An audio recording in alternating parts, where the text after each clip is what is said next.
one. This is William del Pilar, and we are fired up.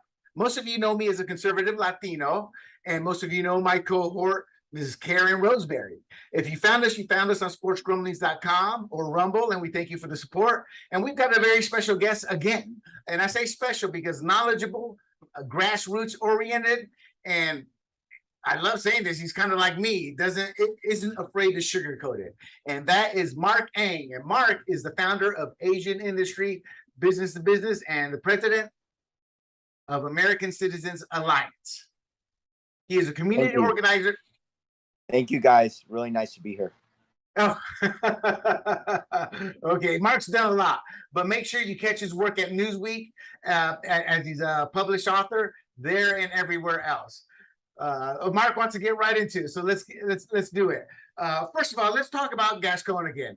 He is national news, but he's the type of national news that's short in the news cycle. He comes and goes. I was ironically talking to a friend of mine on the East Coast. He goes, "Yeah, I saw something about it in the recall." So I think it's pretty good to let people know who he is. He's one of Sorrell's elected prosecutors, and he seeks to reduce incarceration and criminal penalties. Marc, if you can go in a little deeper on that. In terms real quick, just to clarify, he's the district attorney of Los Angeles County as well. That he is. That he is. And Marc, if you can give us a little bit of information in terms of what you've seen and your thoughts in regarding Gascon and him coming into the position. Well, I think a lot of people elected Gascon without knowing really what he's about. So immediately after he got elected, a lot of activism came out of his policies. So people started waking up, and, Karen and I have seen that movement grow, where people are starting to realize, hey, he's letting felons out. He's basically the criminal. I'm all about criminal justice reform. I'm all about fighting wrongful incarceration, but there is a delicate balance here when murderers are being let off in the streets, out of the name of compassion, but there is no compassion for the victims. So that is one of the reasons I decided to get involved with, something that affects, because while I'm not an LA County resident, I am an LA County business owner. So my business is in LA County, and we have noticed, prevalence of homeless increase, and just general theft and things that are going on in what's even supposed to be a quiet suburban neighborhood of Claremont. So these are the types of things that affects all people that are in county lines, whether you live there or you do business there. And Gascon, and we'll get more into this as I'm sure as we progress within the topics, but this has been a very interesting journey, because initially it came from, a desire to make Los Angeles County, or salvage Los Angeles County, because it's not as bad as, say, San Francisco. But we're starting to see there's a learning curve here, that it hasn't hit rock bottom yet. But also on top of that, torpedoing this recall effort was a bunch of people that are supposed to be on our side, but it's the Republican consultants. So we'll get to that in a bit, I'm sure. Right. Go ahead, Karen. Just to recap real quick and to springboard off of everything that Marc just said. So yes, the effort to recall Gascon actually did start very early in his office, and as he came in, because the very day that he was sworn into office, he issued a series of directives that he would say was what he campaigned on, but went far, far to an extreme beyond that. It went from everything to not prosecuting juvenile offenders pretty much whatsoever, to the abolition of the strike enhancements, to the abolition of special enhancements, whether it was gun charges, whether it was, previous charges. And that's where we're really seeing some problems come, the abolishing of bail. And so the directives that he had were actually dangerous, and actually went far outside the scope of that on which he campaigned, right after he swears to uphold and defend the oath of office to prosecute criminals. So here he is, not going after gang enhancements, gun charges, not going after the juvenile offenders who are committing heinous crimes that might be just months away from their 18th birthday. And then over the course of these past 18 months, we've been seeing the effects of those dangerous directives. So yes, it started early on because those of us that were watching this knew what happens when you roll back to a level that Gascon was going to, so that lawlessness essentially is going to ensue. And if you look around and if you read the reports, Los Angeles County is essentially almost turning into an old West town of needing vigilante justice, where victims receive no justice and individuals have to take down criminals in the street on their own, or pretty much revert back to seriously a form of the wild west in order to just protect themselves from the criminal activity that is taking place in Los Angeles County. As you were saying that, I smiled. Now what you were saying is, I'm thinking Pale Rider. We need somebody to come in and save the day. But there has been pushback. I mean, he alienated the deputy prosecutors, and they as an association, I believe, they sued and they won an invalidation order. And there's been public backlash. Mark, I'm sure you're familiar with the 26-year-old woman. She was charged as a juvenile. Then she committed the crime at 17. Then years later, she's 20-something, and they still charge her. Do you think that was a catalyst in terms of pushing this into a national type arena, and more people got noticed in order to try to recall him? Absolutely. I think, people, especially that have had similar experiences, say victims that have been through, on the victim side of things, of course, will connect to these stories and go, what the hell is going on, right?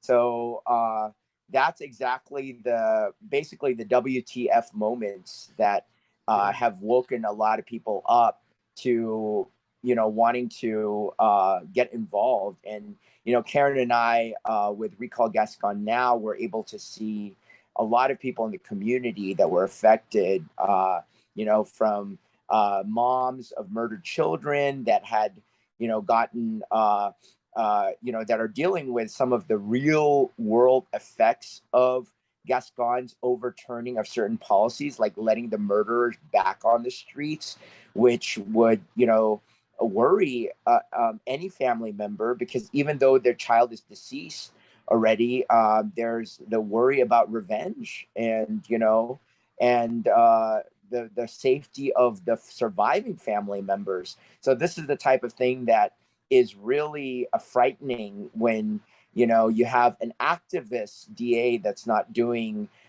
things based on the rule of law or even common sense. So that's where a lot of people under him, the deputy DAs, all see, that there's, something that's just not right. And, we've interacted with a lot of them, not only deputy DAs, but the sheriff's department. And I myself am working very closely with Sheriff Alex Villanueva. I am in his community advisory council. I just got sworn in as a deputy the other day. So that was really, eye-opening, because a lot of the fellow people that, Sheriff Alex Villanueva is a Democrat. So this is not a partisan thing. And a lot of the people that were involved were people from different parties. A lot of them were Democrats, but we all can agree on law and order. Right. And especially those minorities that, and we're mostly minorities, because, to Sheriff Alex's credit, he has really kind of focused on going to the different ethnic enclaves of Los Angeles and really building up communities. So I'm Filipino. So, I'm going to be working very closely with the Filipino communities in Carson, Long Beach, Cerritos, and West Covina, all these places that have a lot of, my people. But especially minority communities, we have to deal with a lot of crime and a lot of, real life gritty stuff that, I'm sorry, but a lot of white people in like the coastal beach cities have no clue. And it's a lot of those people that think it's fun and games voting in someone like Gascon because he's woke and everything. But let me tell you, a lot of my friends that are Democrats were behind this effort, including some of my good friends, Hispanic friends in Eagle Rock, that actually know some of the victims, like Desiree Andrade, one of my good friends growing up. knows Desiree and went to school with her, and she's a hardcore Democrat. We had like our differences on things, and she's fully behind the Recall Gascon effort, because we know if you live in the inner cities or areas where there's a lot of gang activity, it's not practical to let murderers back on the streets or to have zero bail. It's ridiculous. And you can see the fact that this was definitely a nonpartisan drive to get Gascon out, when 98% or 97.9% of the district attorney's office actually supported his recall as well. I mean, there was a vote. So not only did they have the ADAs and the DDAs, through the LA DDA association, there take him to court. So it's like la-di-da. But then you take him to court in what you referenced early on, William. But then there actually was a vote of the deputy district attorneys as well to support the recall, and they did overwhelmingly so. So it's hard to spin that you've got 98% of the office being partisan in nature about this. That this was across the board in terms of people that actually, wanted Gascon out. And so that was sort of a talking point of his. But it does speak to the fact that the messaging of the recall effort never broke out of that mold successfully enough to really draw in the groups that Marc was speaking about, to really bring in the minority community, to get them to be really the faces and the spokespeople of this effort. What we saw as the spokespeople of this effort consistently were the attorneys and were the lawyers, and that didn't lend as much politicians, Karen. Yes. People like the one that lost to our current vice president right now, that couldn't be likable enough in a year when he could have won statewide, decided to become the face of this. And you know what? Good for him. He wants to revive a dead political career, but it's at the expense of our victims and the people that really, like Karen said, would have been the right face for this movement. It's regular, everyday people. Right. And Republicans tainted it. When we look really quick, William, just springboard one other thing off of that, and then we'll gladly get to you as well. But when we look at how the Chesa Boudin recall was successful, and we look at the involvement of the minority community, especially the Asian community, and admittedly the San Francisco demographics are going to lend to that, but that could have been a model off of which to take and heed and to follow. And that included bringing in a more diverse sector and more diverse voices for why the recall was necessary. Right. And to jump on that, in terms of Marc's point, people getting released early, they served their time, but two parties were a plea deal and only served a few months. And right now they're accused of killing a combined 3 cops. There's 2 separate trials. And cops aren't even safe. And it seems they're getting the same political support. There are some Democrats, the sheriff, as you said, is a big Democrat who doesn't look at this in partisan eyes, but Gascon's still getting support from politicians, the LA Democratic Party, labor unions, and the truth of the matter is, I believe that these people supporting it are probably people who don't live in these urban areas where most of the crime is happening. What are your thoughts on that, Marc? Absolutely. I mean, in their glass houses from Marina Del Rey or even Santa Monica, I mean, a lot of Malibu. I mean, all of these people are sheltered from the realities of what people in the inner city go through in rougher areas of, I mentioned Eagle Rock earlier, but there's also, other spots like, let's say South LA, Southgate, even places like Norwalk, Whittier. We have some pretty rough neighborhoods with a lot of gang activity. San Fernando Valley, Reseda, where places like Van Nuys. I mean, there's so many areas where gangs are like ruling the streets, and like Karen had said earlier, like a vigilante residents have to like basically defend themselves, because are the police going to be there? No. And now the criminals are emboldened because they're like, well, there's no consequence. I could get arrested and then the DA is not going to prosecute me. And so, Marc, speaking of no consequence, the LAPD slashes the homicide division to just 10 people, despite the spikes in the murder rate. So not only is the crime rising, those same individuals you and Karen have been talking about, they're not going to see any added protection. They're probably going to lose some of the police that go through their neighborhoods and communities. And that's why we're literally seeing shop owners on Twitter having to tackle offenders that are in their places of business as they're, attacking elderly, clientele in their place of business. They've got their guests, they have, they're trying to conduct business in their operations, that they're in their store, they're in their business and their organization. Their clientele is being accosted by criminals so that they actually have to intercede. And it was, like I said, I mean, if you look for it, literally having to tackle him into the street to get the wallet back that he took from one of his customers. Right. And it's not just, we're talking about the people who are free, living, trying to live a free life, a free, honest life. There's death row inmates. I call them the Gascon success stories because he's trying to get a lot of death row inmates off death row and then give them life without parole. But which is a joke, by the way. You have to understand, because Gascon, I'm probably stealing your thunder, and I apologize. Go ahead.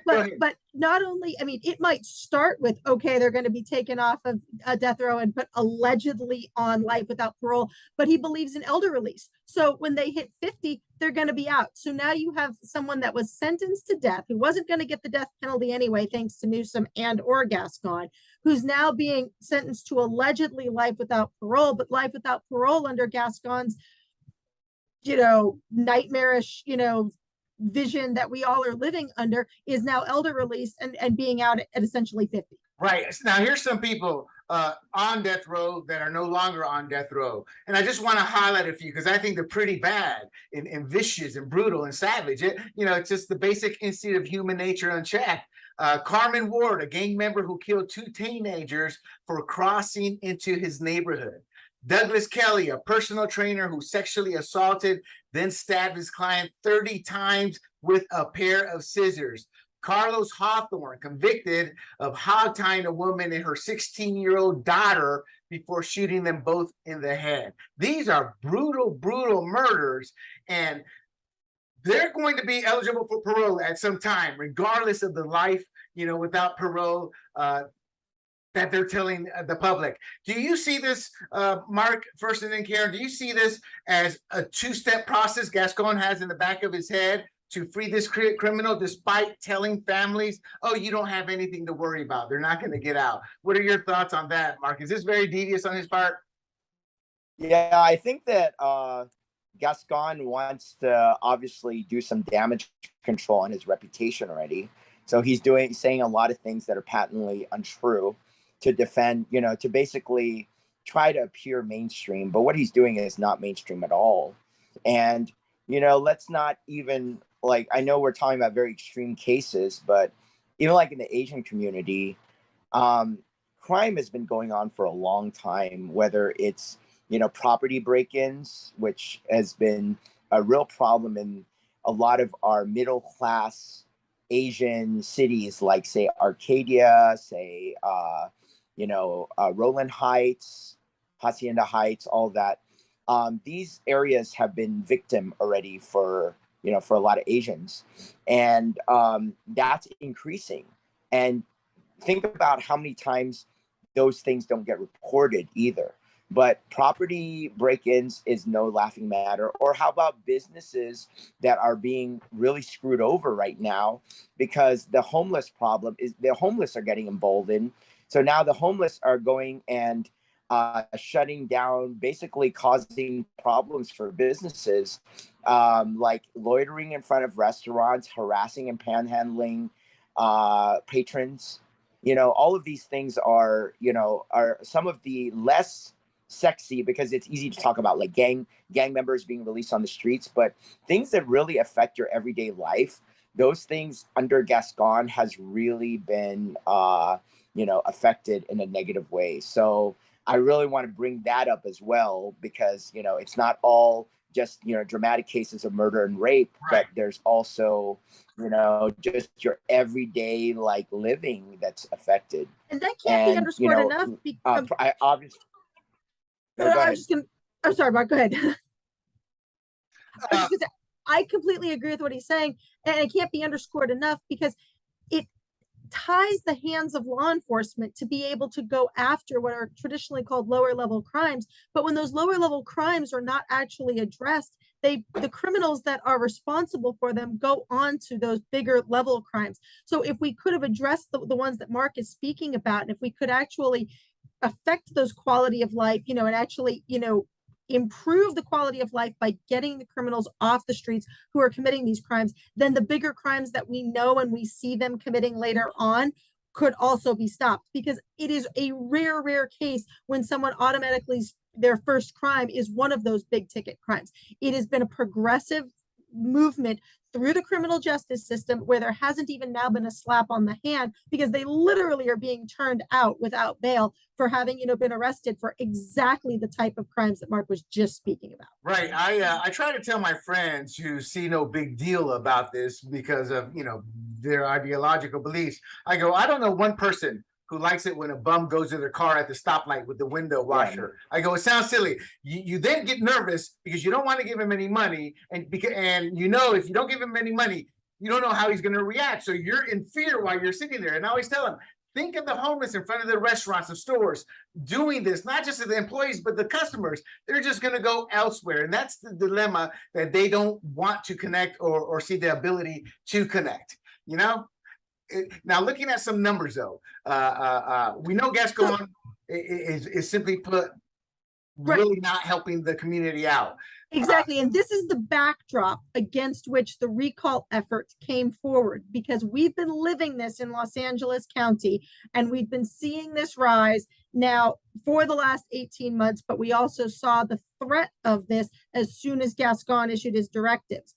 We had the first effort that did not succeed. Crime only got worse in the aftermath and in this interlude. And now we've been working on this. Well, others have been working on this second recall effort that I think you were just getting ready to tell us about the numbers about. So tell us about those. Before we do that, my first question, actually not my first question, but the first question some of my friends said, how does this recall fail if everybody hated him? And I jotted down a few items here in terms of, you're right. How does this recall fail? Crime in Los Angeles is up in multiple categories, so it's not like people weren't affected. The homicides are at a 15-year high. In all of 2021, there were 397 homicides. 37 cities voted no confidence. And, as Mark said, Sheriff Alex Villanueva, he endorsed a recall effort. The Los Angeles Police Chief, Charlie Beck, renounced Gascon. And as we said earlier, 98% of his prosecutors. Top that off with $8 million in money that they gathered for the recall. And this is what we got. 715,000 signatures, but nearly 200,000, 195,000 were invalid. 520,050 were valid. 566,857 were needed to proceed. In other words, they were short, close to about 40,000. But here's the real questions. And Mark, we'll talk about your article when we get into the questions. But you talked about some of this. Not registered, 88,000. Max number of times signed, the duplicates, 44,000. I'm rounding to the closest number. Different addresses, 32,000. Mismatched signatures, 9,500. Canceled, 7,400. People are already forgetting, but these are all the failures. Out of county address, 5,400, and other. Maybe one of you two know, because I don't know what other is, but there's 9,400. So I called this the recall Gascon part do. I don't know how the French say it. I can say it in my mind, but I say that because it's a superficial, unnecessary, or overly bad sequel to a classic film. In other words, they weren't able to improve from the recall Gascon now. Mark, who made up the recall group, and were any members from the first recall on the second recall group? And if not, why not? It was the same people, obviously. So there's this firm that basically were hired by, should I say names? Venture Strategic is one of the firms that was one of the vendors for, for this recall effort initially. And then what happened was their excuse the first round was, oh, there's another group, us basically, which was, we're small potatoes, okay? They're the ones that can raise millions of dollars. We know that. But what's wrong with having other efforts that can supplement the overall cause? Broaden, No, diversify. they wanted Right, to shut. exactly. Yeah, they wanted to shut anyone from the grassroots out. They were not willing to work together. So, but I took their argument and said, maybe they have a point. They're going to raise a lot of money and they will spend that money, hopefully, wisely and get the second round together. So we stepped aside and shut down our PAC. And I was happy to do that. And I was even happy to donate the remaining proceeds of our very little, I think we raised like $30,000 when it was all said and done. And we had like 6,000 left over. Okay, yeah. And then in the end, whatever was left over, I voted, and I know Karen didn't agree with me on this, to send that money over to that group that would then use that money hopefully wisely. And they did a great job fundraising, basically getting $8 million out of donors and making a big spectacle out of it. But guess what? As we predicted, they did not do their due diligence. So I don't want to be hearing, as a stakeholder in this, as an LA County business and someone that got active in the community to help the recall of this bad DA, I don't want to hear excuses, okay, that they're fighting with the firm that they hired. Why did you hire this shady signature gathering firm Florida that couldn't do their job? Yes, from Florida, nonetheless. And you're from Orange County, so you guys are trying to run this LA recall without knowing how diverse we are in LA, how we need to micro-target, problems that existed in the first round that I could see these South Orange County grifters had no clue how to, they probably never even stepped foot into South Central LA in their life. Right. So it's absolutely embarrassing.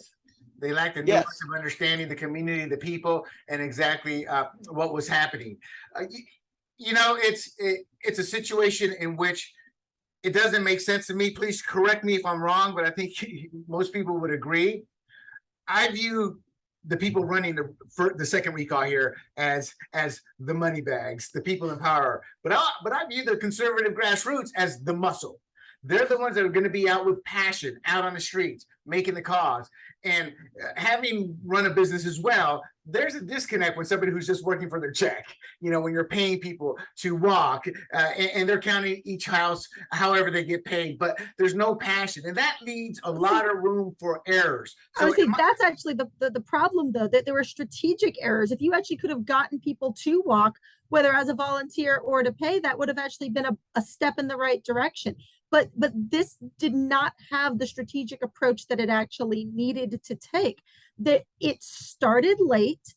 There wasn't a effort well placed on the ground to actually come out the gates and hit the ground hard. And we know this because by the end of March, the numbers that they were reporting were showing way too low to be successful. Leo Terrell actually called this out on his show. He actually brought on, one of the consultants and kind of ripped him a new one, and basically said, you're not going to hit your numbers, which is what a lot of us that were observing this are saying. It's like, why did you not start this? The petition went out the very end of January. February was lost, literally. I mean, they might have had about 50,000 signatures. By the end of March, they were saying that they had about 150,000. And then all of a sudden, their numbers kind of miraculously started to uptick, and they made some pretty wild claims as to how, they were getting these numbers. And to their credit, they managed to turn in 715,833 signatures, which honestly, I wasn't positive they were going to quite break 700,000 from what I saw, but they did, but only because of the duplicate signatures and the unregistered voters. And that was called out as a risk and a concern, especially the duplicate signatures. And every time it was brought up, it was trivialized, marginalized, and dismissed. No, no, no, we've got this covered. Right. We're verifying. We know what we're doing. We're the professionals. Yet every time they were asked, what's your verification rate? Ignored the question. It was utter crickets. People that were watching this effort knew something was up, and every time they tried to get any sort of answers, it was dismissed and ignored. Right. No transparency. Guys, my question though is, why did it get started late? That seems to be a big issue here at the time. Mark, any idea or thoughts on that? I think Karen is better to understand this, because for me, I just wanted to wash my hands, and I said, you know what? I'm sitting out round 2. I think, if they're so insistent, they want to be the professionals and the only people, in this effort, I will disengage in the fullest extent. Okay, I will be there to speak, say nothing negative. I was completely quiet about it. And we even gave them money by closing down our PAC just to let them own it. So I didn't follow the day-to-day. Karen probably did. And I'm glad she did. And I trusted she would, because, should this is why we're now talking, because, I had a lot of disagreements with Karen about, the PAC and things like that. And I said, hey, I want to wish them the best, because the cause is more important to me. Right. But you know what? Karen's warning signs were correct. And facts play out exactly like she had predicted, because we saw those core issues, and those were the issues I was very vocal about as well when I did an article on them before this recall launch. And that article is also in the Published Reporter, and they were the only ones daring enough to publish it. Actually, City Watch LA published it, then removed it.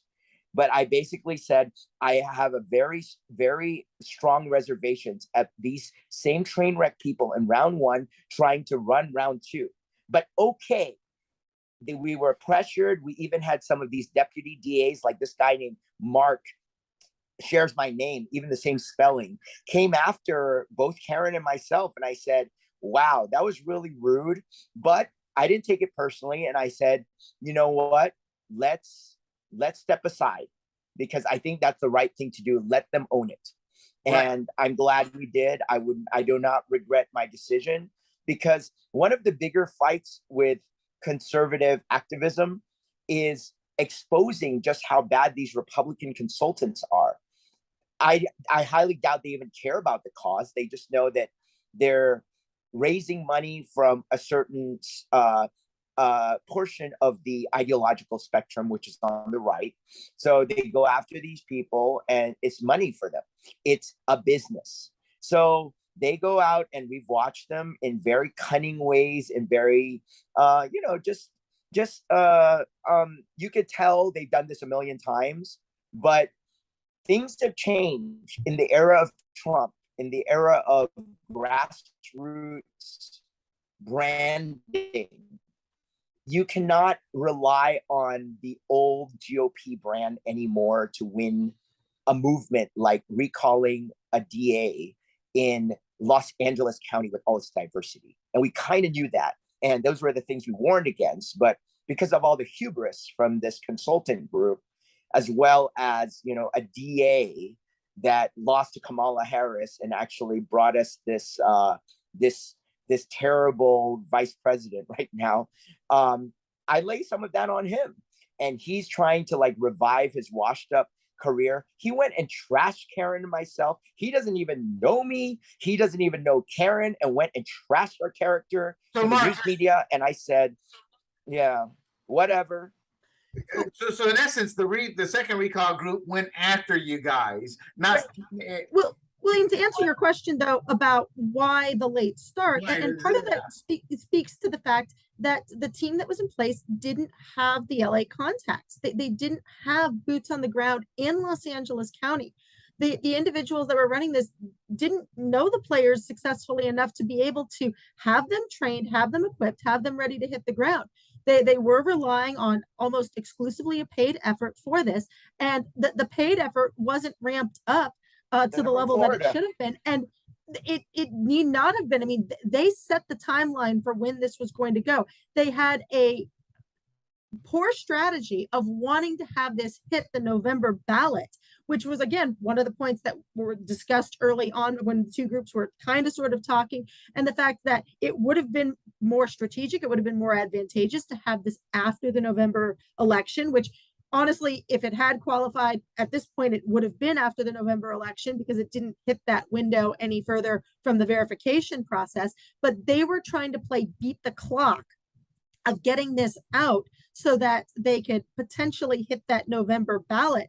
And that wasn't what we wanted. And the reason why that wasn't what we wanted is because we see the LA City Council elections that have gone and swung pretty far left. I mean, Caruso's still actually out there, pretty much standing behind his, backing of the recall, though he was pretty tepid in his backing. And I've heard rumors, and not to repeat a whole lot of rumors, but that he wasn't going to put a lot of money into it because he questioned the group involved in the success and some of that was there. But he did put 50,000, but in Caruso world, that's not a lot of money. But he still does think Gascon should have been out. But to answer your question, the reason why it went late was poor preparation and poor strategy by the team that was in place to have set the timeline and to have had those resources on the ground in county ready to go.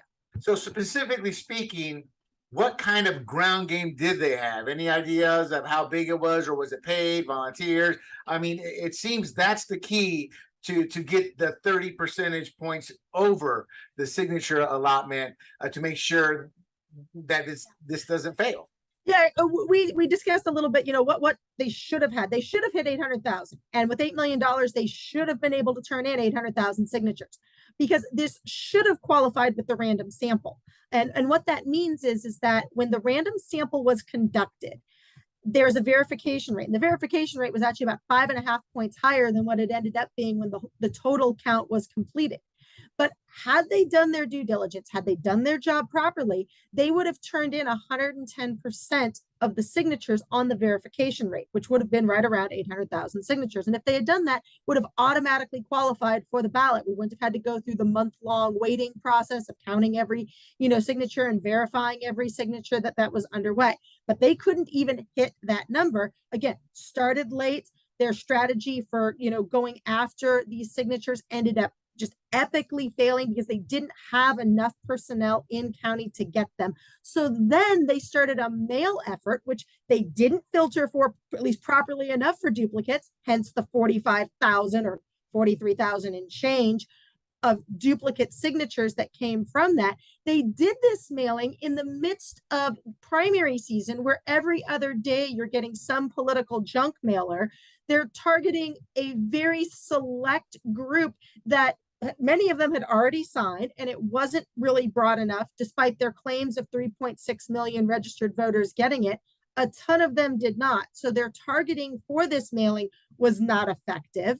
So now you've got just a amount of money that one consultant in a recent Times article actually asked the question, what did they do with those mailers? Light the money on fire. Okay, this is how serious and how grave a mistake it was to move in their signature collection effort this way. But they were desperate to get numbers in because they knew that if they didn't turn in 700,000 signatures, they would have been laughed out at the get-go. Right. They kept it alive just enough as though it was on life support. Right. Let me make one other point. I know you're trying to get in, but I just want to go ahead and tie this up a little bit. Then, after their effort was seen to essentially not going to make it, anyone that was actually watching this saw that the verification rate coming in at 78.1% on the random sample was only going to go down with the full verification process that took place. So during the month that we're waiting for the registrar to do their due diligence, he did a good job. You can say what you want about Logan. He's not perfect, but he did this one right. He called it straight, and this is not on him. And in the month that was going on, the campaign gets this brilliant idea of alleging that the signature verification process was out of date to just feed the fire and fuel of conspiracy theories, which is not going to help us get Gascon out in 2024. They loaded his gun with ammunition to attack any people that oppose his reelection by claiming that, oh, the people that oppose what I'm doing are all just a bunch of conspiracy theorists who don't believe in democracy and that are out here just perpetuating a big lie. Right. And this has been the devastating effect of this team's effort to LA County and what we have to live with as a result. Right. And for the audience out there, 30% is extremely high in terms of the numbers. You would probably see these recall types in other states that they have them. But this is California. We have a history. So we figured out with formulas what the over percentage is, because nationally, the people who are involved in politics, they're screaming foul, foul. And I'm like, sure, it's foul because it's a one-way, meaning they're going to check every ballot and come election, they're not, but we know this. So we knew the numbers we had to reach. And what Karen's been saying is they knew that, and they still chose not to hit it to make, so they wouldn't look, they turned things in at the time they did, so they wouldn't look bad with the 700,000. Essentially, one thing that has to be called out, though, is that there's a really bad civics lesson that's going on right now. And this is being perpetuated by a bunch of people on Twitter with blue check marks that don't understand how a recall process actually works. You hear them over here screaming.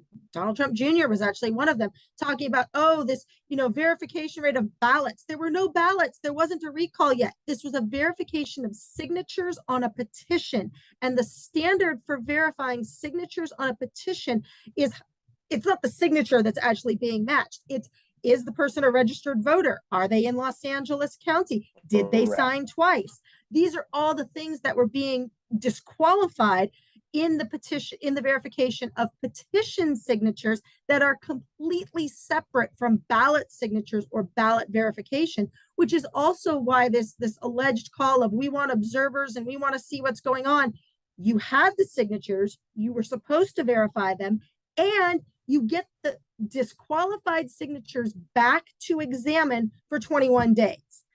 All of this is just, it's as though they have never run a recall. They don't understand the process, and all they're trying to do is stir up dust. Again, that's a quote and a phrase from, I think it was Joshua Spivak, who's like, why are they fabricating these tales? What's with this narrative?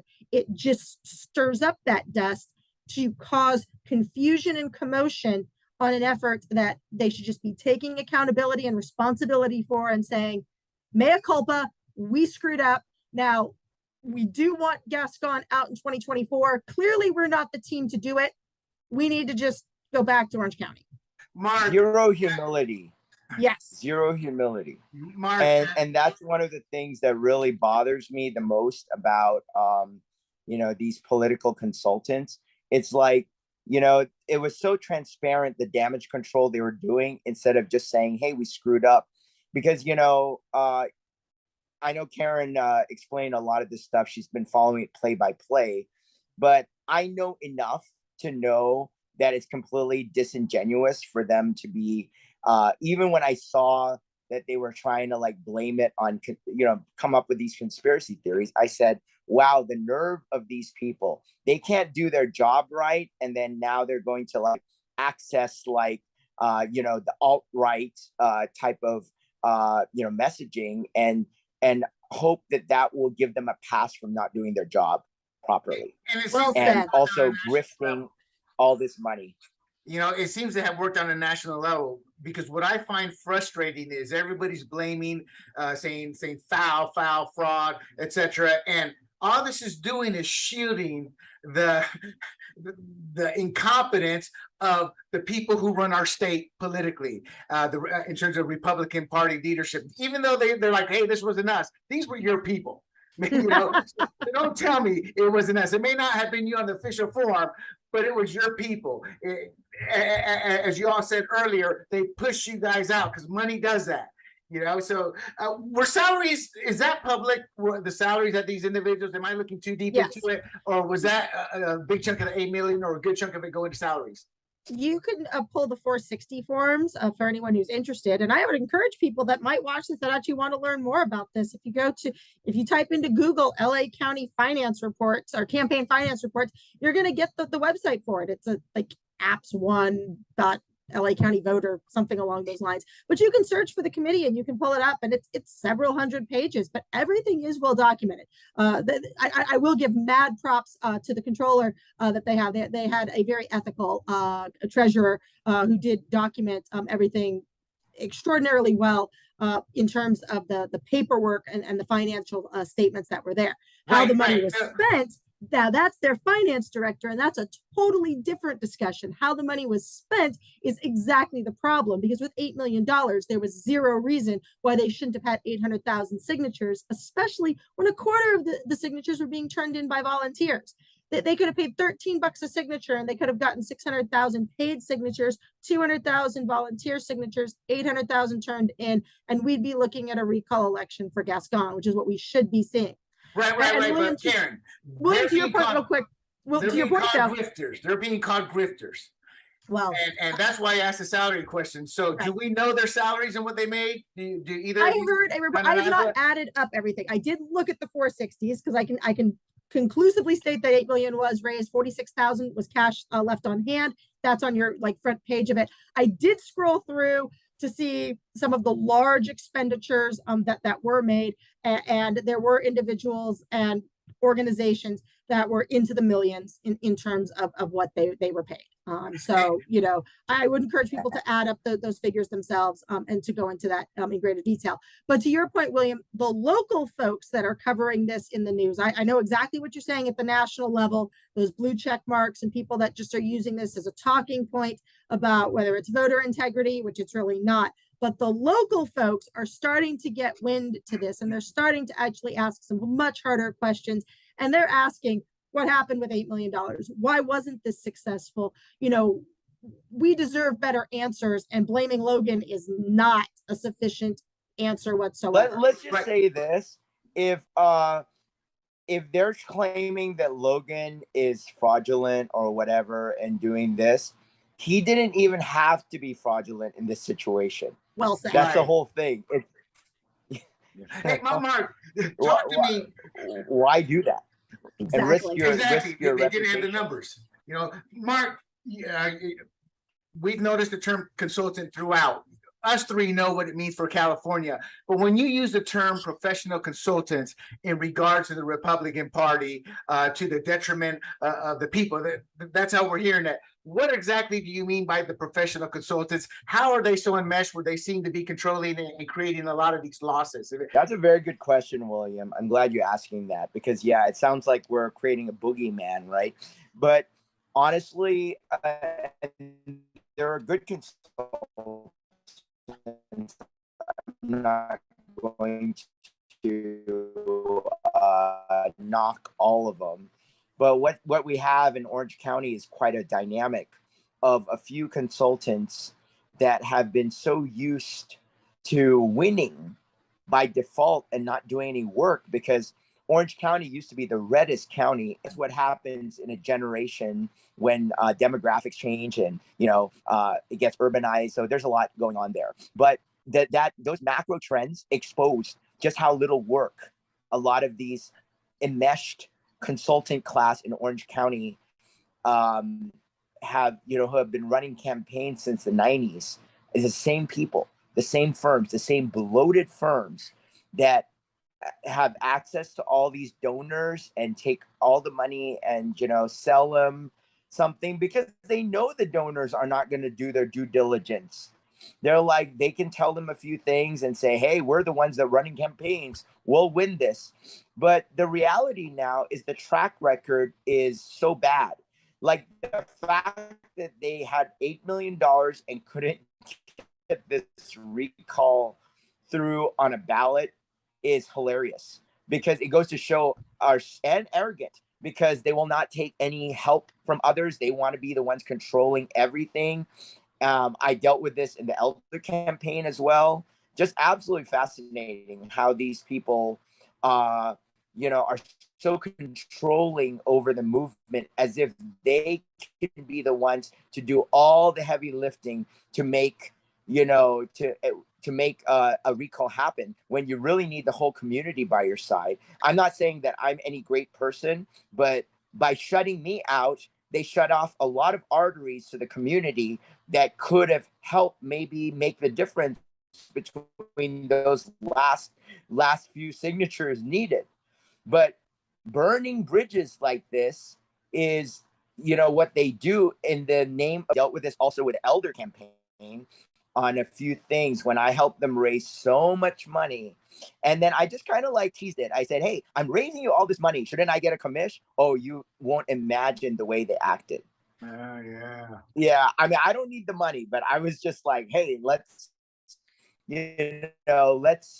check this out. And these people are such money grubbers and really can't even produce the results. I'm fine if you raise $8 million and you get the job done. That just goes to show fundraising prowess. Yes. But the fact that you're going to be the recall be all end all and gatekeeper, because they can't have other PACs exist, because they have to be the sole PAC, and yet fail at that, tells me that's a crime to Republican donors, to conservative, and not even just conservatives, but also to the community and the people. And we, the people, the Angelinos that are affected by crime. So shame on them. Shame on that consultant class that's mostly from Orange County. But I'm actually glad to see that their laziness and their lack of due diligence and lack of follow through is catching up to them finally. Recall gatekeepers a really good way to put that, because there's this inner circle and it's this back padding, and it is, if you're not, in this inner circle, then you don't get the invitations, you don't get the leads, you don't get ever brought into this. And so you have to have, grease the right palm or shook the right hand or know the right person. And so it's not actually rewarding quality work. It's not necessarily rewarding effective work. It's not rewarding the smartest or the hardest workers that are out there. It rewards the ones who, like I say, know somebody who knows somebody that is in this little inner circle that never allows for others to enter into, because there's always this shutout that's going on. It's like bad high school politics, 101 or something. Actually, Karen, it's running a bad business, and they would go under, because most businesses have a fundraising operation, but they can work with, but they're not tied to the day-to-day or the strategic planning to get the operation going. All they need to know from the operations people, this is how much money we need. Yet the consultants kind of want to do it all in-house. So they may be a jack of all trades, but they're experts of nothing. And in these elections, with the ballot harvesting, with everything going one way, the Democrats' way, having this, we have to get like 30% over just on election day, And let me add something on this, okay? Karen had mentioned the quote from the Democratic consultant that said they just lit their money on fire. Let me tell you, as an Orange County resident, how much crap mailers I get. Like, it just never ends. And it's the same consultant. They all look the same. Ending is so tired and so uninspired, and it's the same template. And literally, if you look at results, mailers don't really move the needle. Obviously, Mimi Walters lost in 2018. So did Dana Rohrabacher. All these same consultants were running those campaigns, and it just doesn't work.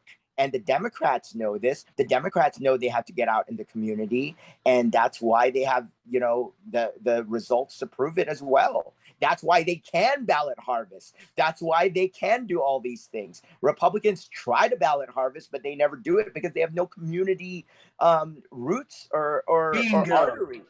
That's right. Yeah, that's very. I'm so glad you said that, because I've been screaming at this at the top of my lungs. I'm like, if you don't have an infrastructure, we can't do what Democrats are doing, because Democrats are built on an infrastructure, and that's what these professional consultants are lacking. For example, that Florida group that came in. This is foreign territory.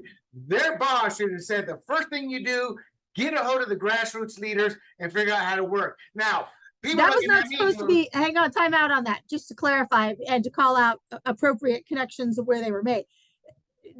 The paid signature collection firm should have actually been reporting to the ground team that was already in place. If you're just setting up the infrastructure to understand the organization of the business that's there. And what happened is that the ground team was non-existent. They brought in a guy from Orange County who didn't know what the heck he was doing. And as far as I'm concerned, sounded like a used car salesman every time I talked to the man. Oh yeah, but the reality is that this is who was actually supposed to be ensuring that people were manning their stations and their booths, that the paid signature gatherers were doing the job that they were supposed to be doing. And it was so bad that, okay, I was not involved in the second effort, like, at all. Okay. But I was still getting phone calls from people that are like, where's the booth that's supposed to be here? Because like they couldn't find anyone else to actually answer that question. And so it's like, I can give you a number of like who's actually running it. I would pass the information along and say, try giving this number a call, because that's all that I can do for you. But that's the type of failed infrastructure that you're talking about. And that's who the consultants and the fundraisers chose to bring in to run the ground game, which is what was called out as a risk early on. Again, right. when we were raising these concerns of like, what are you doing about this and this and this? And it was, we don't care because it doesn't affect our bottom line. It doesn't affect how much money we're going to bring in. It doesn't affect to the fact that we're still going to take our cuts. There was a whole lot of ID gaff. That's right. what it is. Right. No one cared. And we saw that in round one. That's why I was deathly against it, because I'm like, you don't understand. LA County is a beast. It's so diverse. There's you got to do different things to reach that number. And they just thought that they could hire a Florida firm, which, and then they want to have a very public argument with them after, because they wanted to find a scapegoat for their own incompetence. Why don't you hire LA community groups? Why don't you do things like that and work with the community and do that extra work? No, you just want to be a money power player, okay? And then do the low-hanging fruit, even though this firm had shady connections, okay? And I said this on One American News today, because One American News, Dan Ball, God bless him, I love that guy, and I so appreciate him, because he has me on because I will tell the truth, despite, it's not in line with whoever's agenda, whether it's the Democratic agenda or the Republican agenda. The Republican agenda wants to be like, oh, there's voter fraud or whatever. Well, like Karen said, there's no votes here. There's just petition signatures. Right. So, right.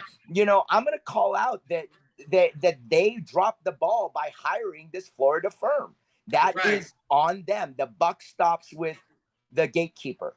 Right. And not only that, though, just to clarify, there's actually a couple of different firms that actually were hired for this. The Florida one is getting the most attention because of the lawsuit that's actually taking place. But the reality is that they didn't have enough connections that were local. That's why they actually had to go out of state. I mean, they needed at least 200 boots on the ground, okay, minimum. And so that's why they went, because they didn't have those connections. They didn't have those resources. They didn't know who to go to get that number of people into the field. So they went out to whoever they could get at the lowest price, essentially, that they could. I mean, you talk about, what you get for the dollar, for the value of your dollar. But the reality is that they had more than enough time. And what should have been happening is exactly what Mark said yet again. There should have been those pockets of community organizations that you go to. You go to, you can go to the party to a degree, and LAGOP played in this a little bit. They have some resources, probably not a significant enough for all that was there. But if you had actually, and the Recall Newsom effort, and I hear that Mike Netter actually just did a interview on this to put in his 2 cents, but they had a pretty big team of people. Some of them went over to various groups, some of them volunteered, some of them did get paid. But when you look at how they ended up dissecting Los Angeles County, and when you look at who they put in the leadership roles for those different sections, the question was, did they really have the people that had the people to get the numbers that they needed? And the simple reality was that they didn't, and they needed to build a better infrastructure, or they needed to seek out a stronger infrastructure that already existed. but they didn't do that either. And let me add on that, William, before we move on. Karen brings up a very good point. The people that they relied on were people, birds of a feather flocked together, right? So they relied on people that were political. This is not political. This is a community thing. Okay. They relied on these people, like this one woman, I should just say her name, Cynthia G.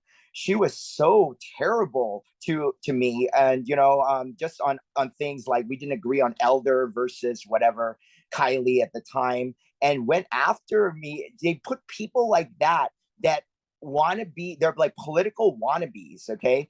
And I've been at this way longer than this woman who just suddenly came on the scene and wanted to like dominate everyone. And that type of thing turns off volunteers. So you have leaders like that on the ground that are turning off actual volunteers and productivity, which ultimately leads to the downfall of the whole infrastructure.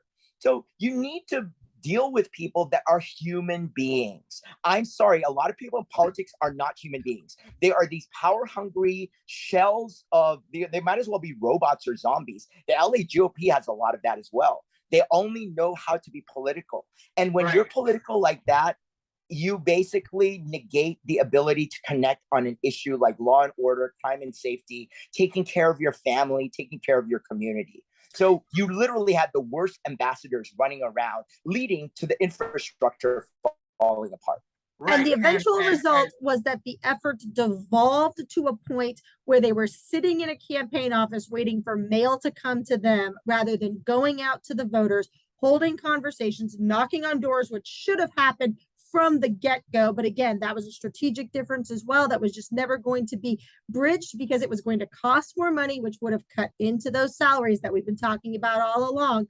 But it ended up with literally the last 3 weeks just sitting in office, barely, twiddling thumbs, because people went into that office at various points in time and saw very little activity taking place. And it's like, oh, the mail's coming. The mail is coming. It's like, you can't rely on mail to get this done. And we can see exactly why. Mail may have brought in some of the numbers. It definitely brought in duplicate petitions, that we're seeing. And it definitely did not bring in sufficient enough numbers to get this onto the ballot. Right. It's a situation, like I was saying earlier.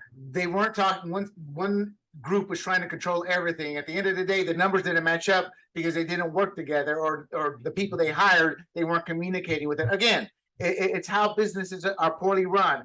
And before we go back on to Gascon here real quick, Mark, they did actually come out publicly and play the whine game, the poor me game, by stating that 500,000 residents placed valid signatures on a petition to initiate the recall, blah, blah, blah, to deprive them of the opportunity to restore public safety in their own communities is heartbreaking. And what I took offense with was, it was your job to go out and get the signatures. We know how the world works. That public wants to support you, but one, they may not know where to find you. Two, you have to go out to them. So this was a complete cop-out, to save face. And before we go to some of the final comments here, the final portion of the discussion, this burned me up too, but I would have done this too if I was Gascon, grateful to move forward from this attempted political power grab. Rest assured, LA County, the work hasn't stopped. My primary focus has been and will always be keeping us safe and creating a more equitable justice system for all. I remain strongly committed to that work and to you. And I took so much offense. It was like Obama. People said, why did Obama drive you crazy? It's because coming from a third world country, I've seen this over and over, studying history. When somebody promises hope, it's one thing to actually try to bring hope and a better life, but it's another thing to know you're just flat out lying, because that's the ultimate betrayal to your constituents, is when they believed, and some still do, that he's bringing hope. And I took great offense to that. So first Mark and then Karen, what can the recall group do? Because honestly, 30% over, we know the formulas, we know what they should have gotten to cover their tails. But at the end of the day, what are the odds, Mark, that they can squeeze out enough valid signatures by doing what can I, in terms of reviewing? I'm assuming the ballots. Karen's shaking her head. Karen, there's not a chance in Hades. It's over. So there's outside of that one form, it's kind of like an appeal. It's a formality. We're pretty much looking at a done deal here because they're trying to give hope. Instead of saying, no, we're going to go review every signature. You know, well, first of all, any idea how much that would cost to review every signature? I mean, well, they got 8 million, so why ask that question? Well, they have 46,000 cash on hand left. No, they're broke. Okay. So Gascon, his comments and the aftermath, he's come out and said that some of the DDAs have already contacted him and they felt they were forced or coerced. Is there any truth to that, Mark? What's the question again? Sorry, some of his Gascon is stating that some of his DDAs have gone to him and said, "I was forced to do this," or "I was coerced to do this." Well, of course, they're scared now because he fought back this effort. So you're gonna have the people with no spine that are gonna try to like be in good graces again. So I'm not surprised. I'm not surprised by Gascon's statement. Like you said, it's only logical he would come up with a statement like that. So, he won because of Republican incompetence, because of political consultants that hijacked this, and we know all the details. So I really want this episode documented because we had warned, and I documented this in the media. I have timestamped essays that I wrote before this round 2 even launched to tell them how bad round 1 was. Right. Hate to say I told you so.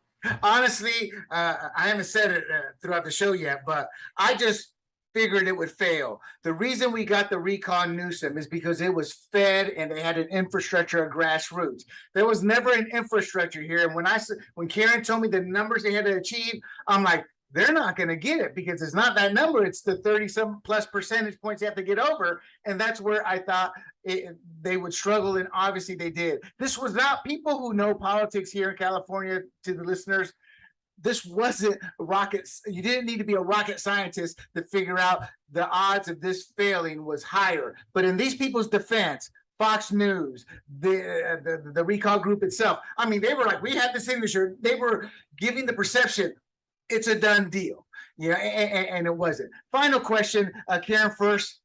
Is Gascon more powerful today than he was yesterday? He's certainly more arrogant than he was. I can't, he will continue to flex to a degree. He does have a 29% approval rate. He does have a re-election that's coming up in 2 years. And it depends on if there's still this continued feeding of ammunition to him. The best thing that can be done to kind of answer the first question that you started to ask, and I'm going to morph it a little bit, what can the recall group do is get out of the way. It has not worked. Your strategy is only going to strengthen, and as Mark correctly said, embolden Gascon. And if it doesn't embolden him in terms of power, it's certainly emboldening him in terms of political, kind of popularity, at least among some groups, some PR. It gives him free press, it gives him free media, and like I say, it just feeds into his arrogant hubris to no extent. So, I think we will see Gascon at least being a little guarded. That the Tubbs incident, the officers that have been passing away, these are black eyes on him, and he can't just shrug them off completely. And even though he survived the recall, does not mean those matters are not going to come up for his reelection. Right. So he's stronger than he should be, and he's only been, given extra life that he didn't need to be given. Is he able to be defeated in 2024? I certainly hope so. Let's not give him more oxygen. Let's not make any more mistakes to strengthen him, which means let's have exit stage left of a group that their messaging has been off point. It has been unsuccessful. And right now that is only strengthening him when you're getting an extremist conspiracy theory that is going to be ammunition for him to use in 24. Right, Mark, to add to that, the reason I think he's probably emboldened a little bit, not today or not tomorrow, but in the coming weeks, he's going to feel emboldened, is he beat the recall not once, but twice. And in political terms, to me, he may be thinking, I have a mandate now. When a criminal gets caught and they go back to it, they're going to try to be more careful. I wonder if he will continue. In fact, I'm pretty sure he probably will continue with these policies, be a little bit more careful of who he actually lets out. I mean, so he doesn't let the person out who's going to stab somebody 30 times. He lets a person who's going to mug somebody and put him in ICU. It's a slim difference, but my point is he's going to be more careful, and I think he may be feeling emboldened. So is he more powerful today than he was yesterday? And do you think I have legitimacy in stating that he may be emboldened because of what happened? Yeah, that's why I said that in my article. I really believe that he's going to be a lot more like, I mean, he got away with a crime. So when you get away with something, you'll probably double down. And that's what Newsom did when he survived his recall. Right. So I'm actually against recalls now. And that's honestly one of the reasons I also was like happy to step out of round 2, because I said, you know, you drain all these resources, and then in the end, for what? You know, if you don't win it, right, it ends up becoming a net negative, and it emboldens the criminal or right, the bad person, you know, in this case. So right. Financially and politically, you know, those $8 million could have gone to some upcoming races in some form or fashion. $8 million would fund a congressional race. This was absurd. It was just a debacle. Right. That was stupid. You know, I could tell you two were very passionate about this. This was close to you. For me, it's another political defeat that has deep roots because of the perception. And again, what I view now, he may think he has a mandate. But to the audience, thank you for listening. We are sportsgrumblings.com. This is Fired Up. But before I let you go, Mark, talk to me about Minority Retort, your book. I want to make sure you get that in. Tell us a little bit about that and when to expect it. Thank you. I actually have to go through the final editing stages tonight on it. I got lots of my publisher, Trilogy, which is TBN, Trinity Broadcasting. So for the Christian audience, trying to wake the Christian audience up to say being Christian is not being meek and timid. Sometimes you have to be salt of the earth and actually stand up and fight for what is good and what is true.